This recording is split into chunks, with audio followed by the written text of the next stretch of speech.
There's a lot to know about an Alaska cruise, but some things you only find out the hard way.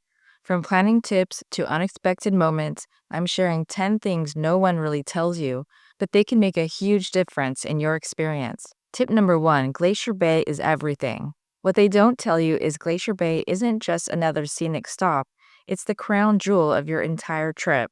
Our Skagway bus driver actually told us it would be a highlight, and he was right. You'll see multiple glaciers, and your ship will slowly spin 360 degrees in the bay. It's spectacular. But here's what surprised me: you don't have to fight for a front row seat.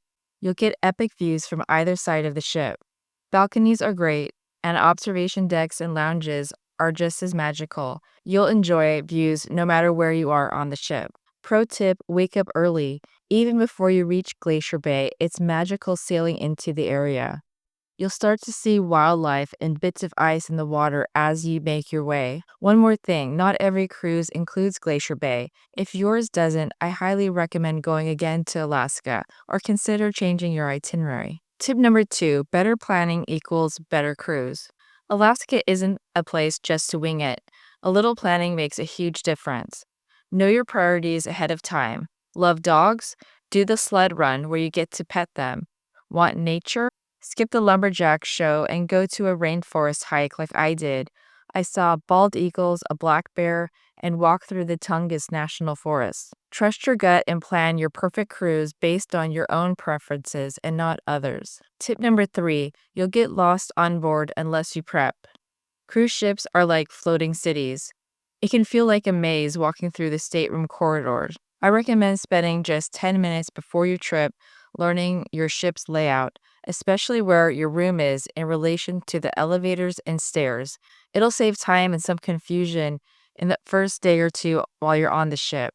Bonus: if you're sailing the Norwegian Encore, I've listed a video below with my tips for navigating the ship. Tip number four: day one needs a game plan. Embarkation day will set the tone for your cruise, and without a plan, it's easy to feel scattered. Know where you want to eat lunch and how to get there. Pack your swimwear in your carry-on if you want to hit the pool, as your room won't be ready until the afternoon. Want to ride go-karts or do laser tag? Book those activities early. They fill up fast and can't always be reserved ahead of time. Make sure you reserve them on day number one. If not, you may miss out on the experiences, as reservations go quickly. Tip number five: make reservations before you board. For the things you can make reservations for, make sure you book them well in advance. Most people don't realize this, but the best dinner reservations can be gone before you even board.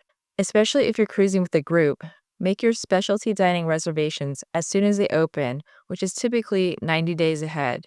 I go deeper into this in my full Norwegian Encore dining tips video. If you're sailing that ship, make sure to check it out.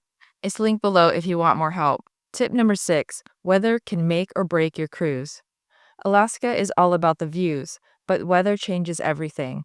I cruised in July and had incredible wildlife sightings and clear skies. But May and September, while cheaper, often bring more clouds and fewer animals. If this is your bucket list trip, go during the warmest months, which is summer, and specifically July is the warmest month of the year. Tip number seven: not all excursions are created equal.